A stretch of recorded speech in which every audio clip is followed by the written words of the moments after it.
My mother's annual Christmas dinner had always been more of a performance than a family gathering.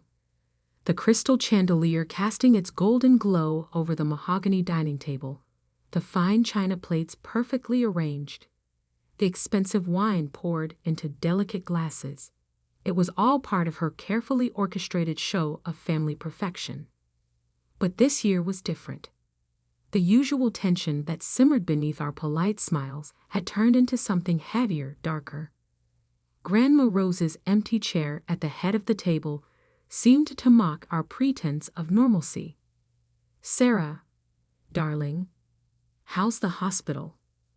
My mother's voice carried that familiar note of pride as she addressed my older sister. "I heard you're being considered for chief of surgery."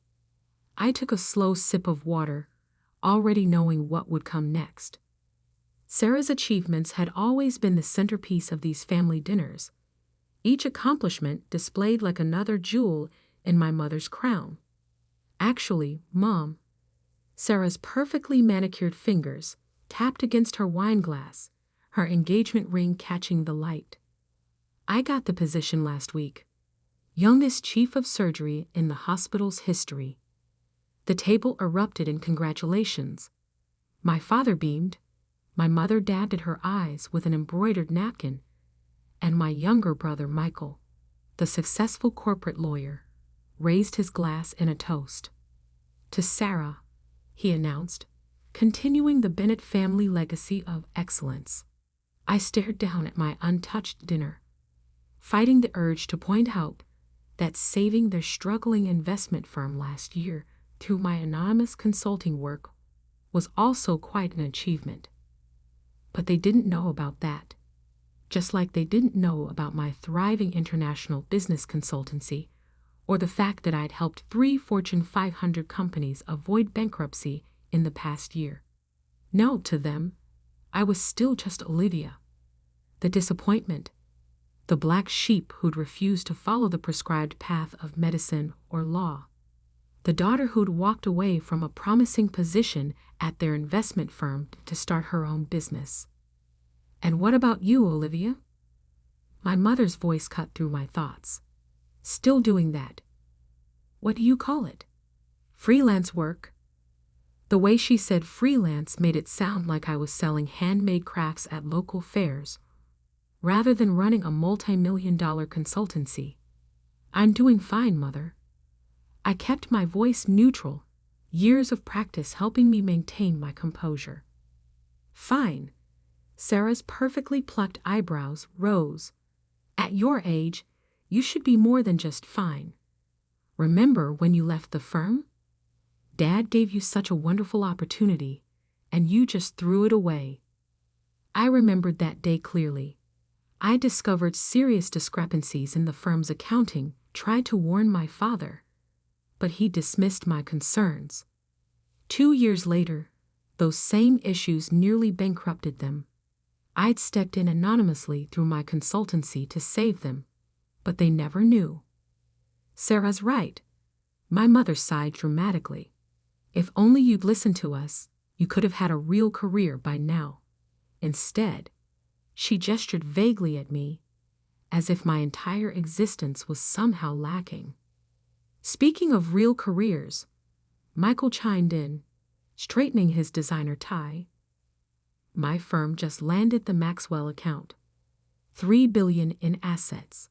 He smirked in my direction. "But I suppose that's a bit beyond your scope, sis. How's your little consulting thing going?" I thought about the confidential documents sitting in my home office, papers showing that the Maxwell account was actually being managed by my company, with Michael's firm handling only the basic legal work. But again, they didn't know that. "It's going well enough," I replied softly, cutting into my salmon with deliberate precision. "Well enough to afford that dress." Sarah's eyes flicked over my simple black sheath dress. "I could take you shopping sometime. I know some lovely consignment shops." My dress was actually a hand-tailored piece from a small Parisian atelier, costing more than Sarah's monthly salary. But they didn't need to know that either. "That's so thoughtful of you, Sarah," I murmured, fighting back a smile as I thought of the Channel bags gathering dust in my closet. The conversation drifted back to Sarah's accomplishments, Michael's cases, and my mother's social circle. I sat quietly, letting their words wash over me like background noise. My thoughts kept drifting to Grandma Rose, the only person in this family who'd ever really seen me. She passed away 3 months ago, but her last words to me still echoed in my mind. Patience, my dear. Sometimes the best revenge is letting them underestimate you until the perfect moment. The perfect moment was coming sooner than they knew.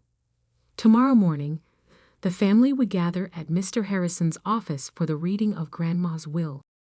They were all so certain about what would happen. The family estate split between Sarah and Michael, the vacation homes, the investment portfolios, all divided between the successful siblings. But Grandma Rose had always been cleverer than anyone gave her credit for. She'd seen through the family's pretense, recognized their hollow achievements for what they were. Most importantly, she'd known exactly what I'd built, while they were all too busy looking down their noses at me. I heard from Mr. Harrison today, my mother announced, pulling me from my thoughts. The will reading is at 10 tomorrow. I assume you'll be there, Olivia? Though really, it's more a formality for you. Of course, Mother. I dabbed my lips with my napkin, hiding my smile. I wouldn't miss it for the world. Just try not to be disappointed, Sarah added with false sympathy. We all know Grandma Rose understood the importance of keeping the family legacy in capable hands. If only they knew that Grandma Rose had been my first investor, that she'd helped me establish my company, while they were all dismissing my dreams as foolish fantasies. If only they knew that their precious family legacy was already in my hands. But they would find out soon enough. Tomorrow, their carefully constructed world of superiority would come crashing down. Tomorrow, they would learn that the black sheep they dismissed for so long was actually the wolf they should have feared. I raised my water glass, offering them a smile that none of them could quite read. To family, I said quietly. They all echoed the toast, their glasses clinking with expensive certainty. None of them noticed the glint in my eye, the slight curve of my lips that wasn't quite a smile. None of them had any idea what was coming. As I drove home that night, my phone buzzed with a text from Mr. Harrison. Everything is prepared for tomorrow, Ms. Bennett, just as your grandmother arranged. I didn't reply. Instead, I parked my car in the private garage of my penthouse apartment, the one my family thought was a modest rental in a developing neighborhood, and made my way to my home office. The wall of windows offered a spectacular view of the city skyline, lights twinkling like stars against the dark sky. Opening my safe, I pulled out a thick manila envelope. Inside was Grandma Rose's letter to me, written 6 months before her death. I'd read it so many times I knew the words by heart, but tonight I needed to see them again. My dearest Olivia, they never saw you clearly, did they? Too busy preening in their own reflections to notice the quiet strength you were building. But I saw you. I saw how you turned their dismissal into determination, their doubt into drive. Tomorrow, they'll finally see what I've seen all along. The black sheep of the family isn't lost. She's been leading the flock all along. All my love, Grandma Rose. I placed the letter back in the safe, next to the documents that would change everything tomorrow. Then I poured myself a glass of wine, a rare vintage that cost more than Michael's monthly mortgage payment, and settled into my favorite armchair. Tomorrow would be interesting indeed. Mr. Harrison's law office occupied the entire top floor of one of the city's most prestigious buildings. As I stepped out of the elevator at precisely 9:45 a.m., I couldn't help but smile at the irony. I actually owned this building through one of my shell corporations, not that my family knew that. The reception area was already full. Sarah sat perched on an expensive leather chair, her surgeon's hands fidgeting with her pearl necklace. Michael paced by the window, his Italian leather shoes clicking against the marble floor. My parents sat together, my mother's face carefully composed, though her fingers drummed restlessly against her designer handbag. "Cutting it rather close, aren't you?" Sarah's voice dripped with disapproval as I walked in. I checked my watch, still 15 minutes early, but didn't bother responding. Instead, I took a seat near the window, smoothing down my simple black dress. The same one they'd mockingly suggested came from a consignment shop. Now, my mother interjected with forced cheerfulness. "Let's all try to remember what Grandma Rose would want. Family harmony."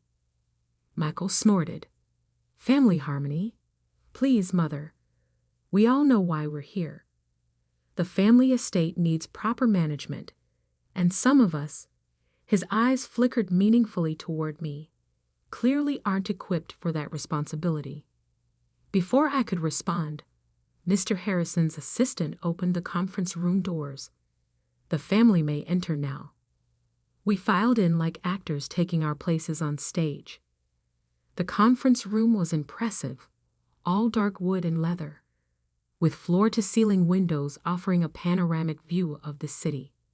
At the head of the long table sat Mr. Harrison, his silver hair and wire-rimmed glasses giving him an appropriately grave appearance.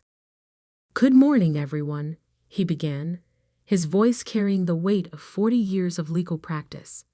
"We're here today for the reading of Rose Eleanor Bennett's last will and testament." I watched my family settle into their seats, all of them wearing nearly identical expressions of barely concealed anticipation. They'd spent the last 3 months since Grandma's death carefully planning how they'd divide her considerable estate. "Before we begin," Mr. Harrison continued, "I must stress that what I'm about to read reflects your grandmother's explicit wishes.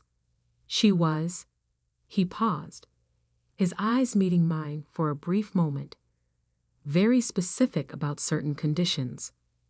"Conditions?" My father frowned. "What conditions?" "The estate should simply be divided between the children, as is traditional in our family." Mr. Harrison cleared his throat.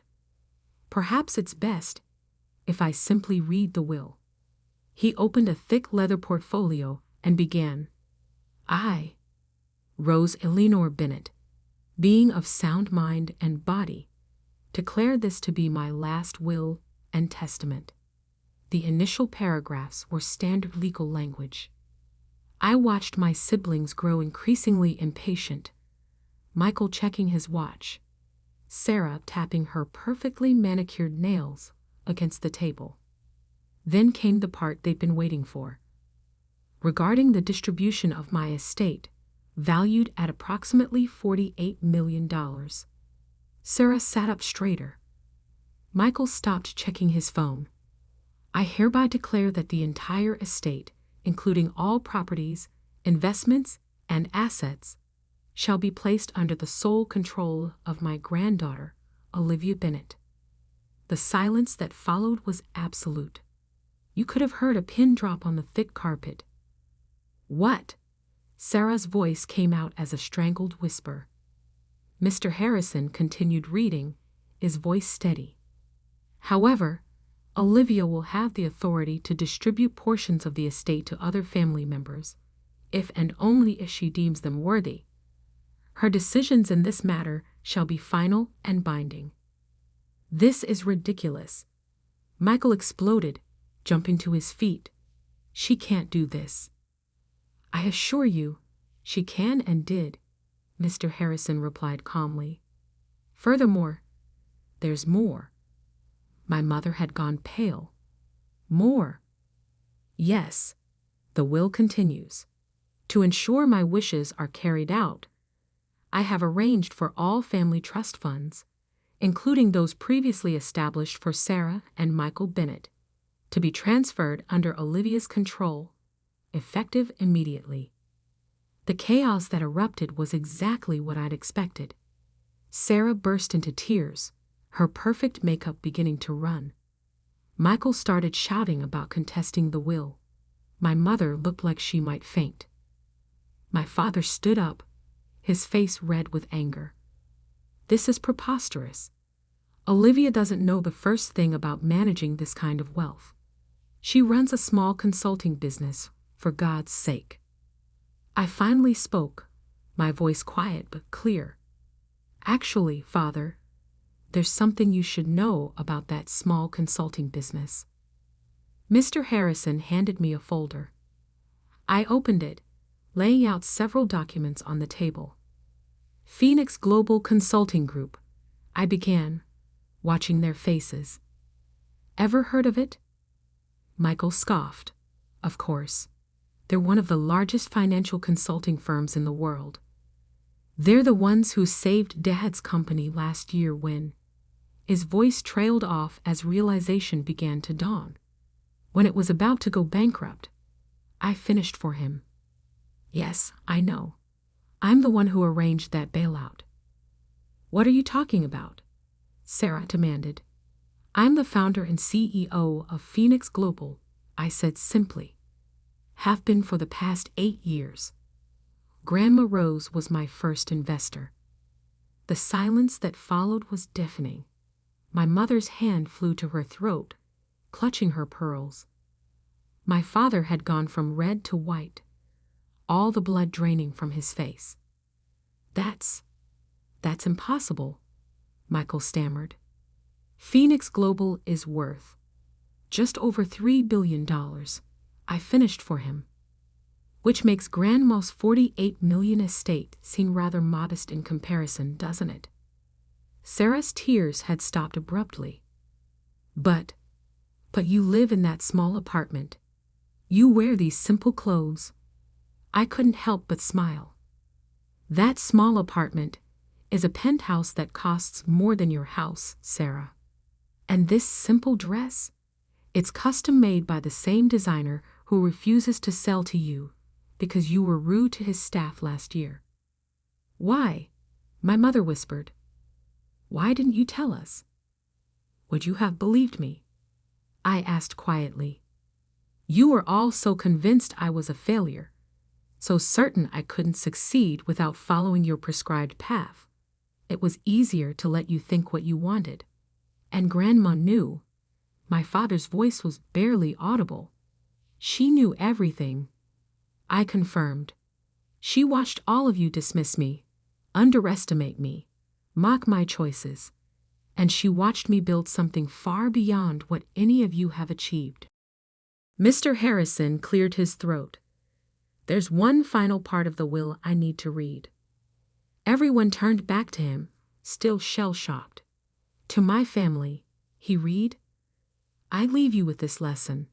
True success isn't measured by titles or appearances, but by character and determination. I've watched you all pride yourselves on your achievements, while belittling the quiet ambition of my beloved Olivia. Today, you learn how wrong you've been. The black sheep of your family has become the shepherd of your flock.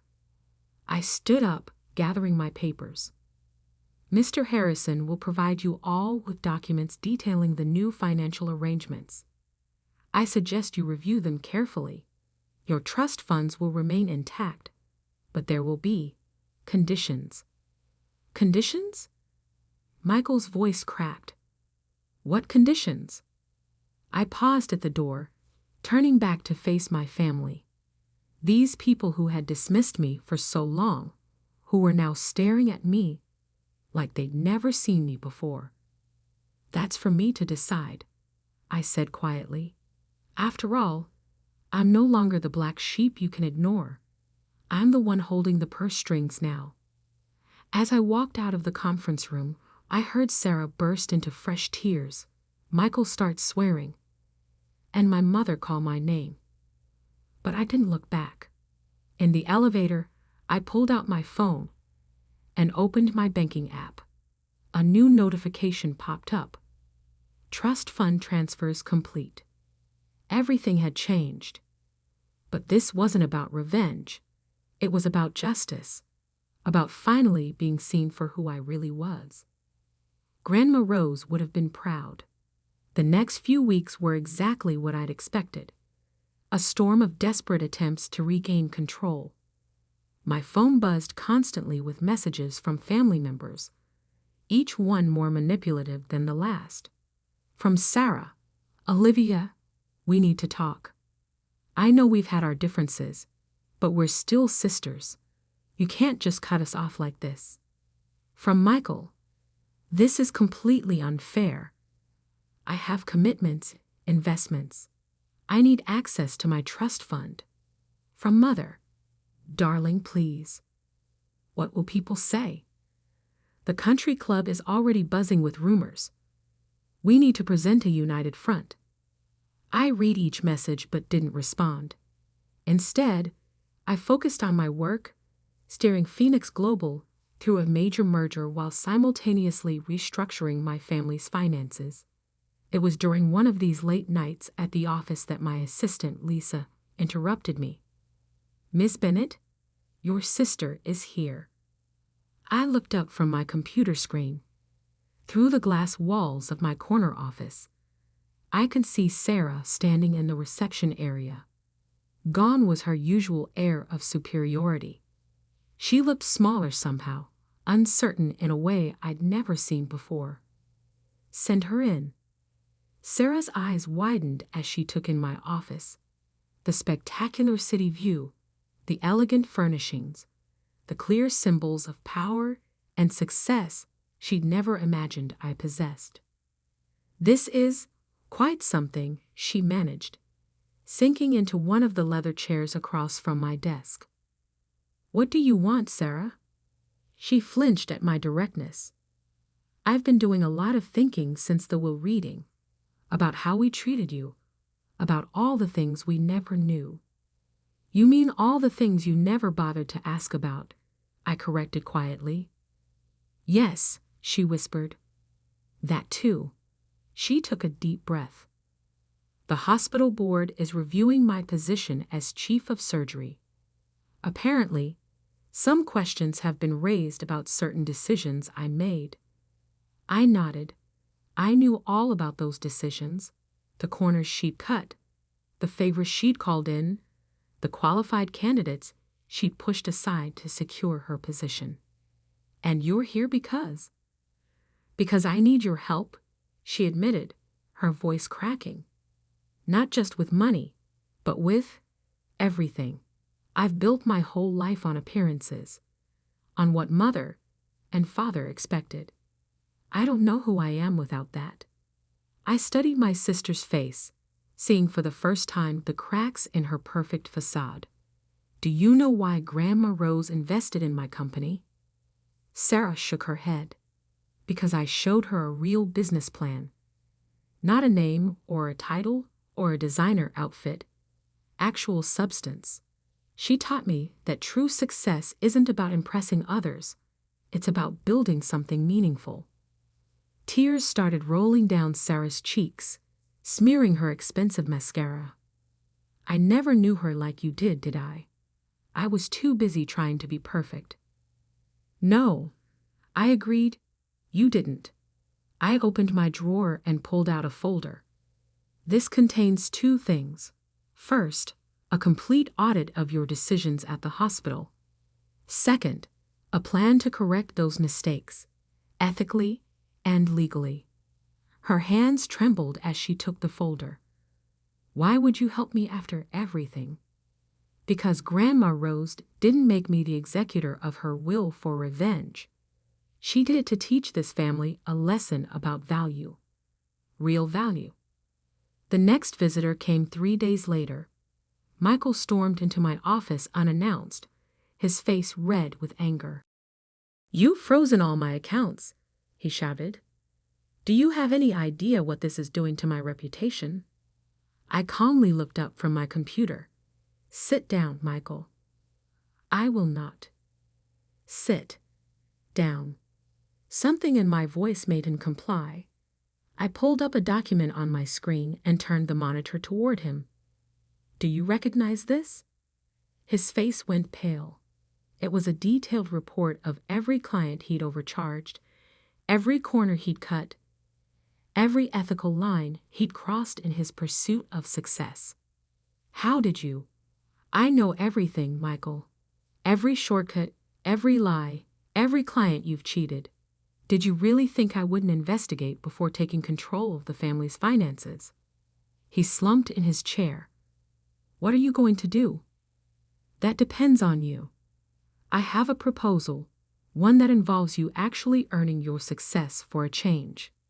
The hardest conversation came last. My parents requested a meeting at their house, the home I'd grown up in, where I'd spent so many years feeling invisible. They were waiting in the living room, looking oddly diminished. The usual trappings of wealth surrounded them, but somehow they no longer seemed to fit. Olivia, my mother began, we've been talking about everything, about how we treated you. My father cleared his throat. When I nearly lost the company last year, it was you who saved it, wasn't it? Through Phoenix Global? I nodded. Why? He asked. Why help us after how we treated you? Because that's what families should do, I replied. Support each other, not tear each other down to feel superior. My mother started crying softly. We were so wrong about you, so terribly wrong. Yes, I agreed, you were, but that's not why I'm here. I opened my briefcase and took out several documents. These are the new terms for the family trust. There will be changes. They listened in silence as I outlined my conditions. No more trust fund payments without proof of actual work or contribution. No more blank checks for maintaining appearances. Resources would be allocated based on merit, not status. But what will people think? My mother whispered. That's exactly the kind of thinking that got us here, I pointed out. It's time for this family to develop some substance behind the style. 1 month later, I stood in my office, looking out over the city lights. My phone buzzed with a text from Sarah. She was starting over at a smaller hospital, working her way up properly this time. Michael had accepted a junior position at a respected law firm, learning to do things the right way. My parents were adjusting to their new reality, slowly learning to value achievement over appearance. On my desk sat a framed photo of Grandma Rose, her eyes twinkling with that knowing look she always had.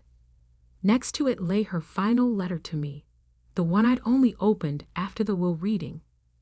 My dearest Olivia, by now they know, not just about your success, but about the strength they never saw.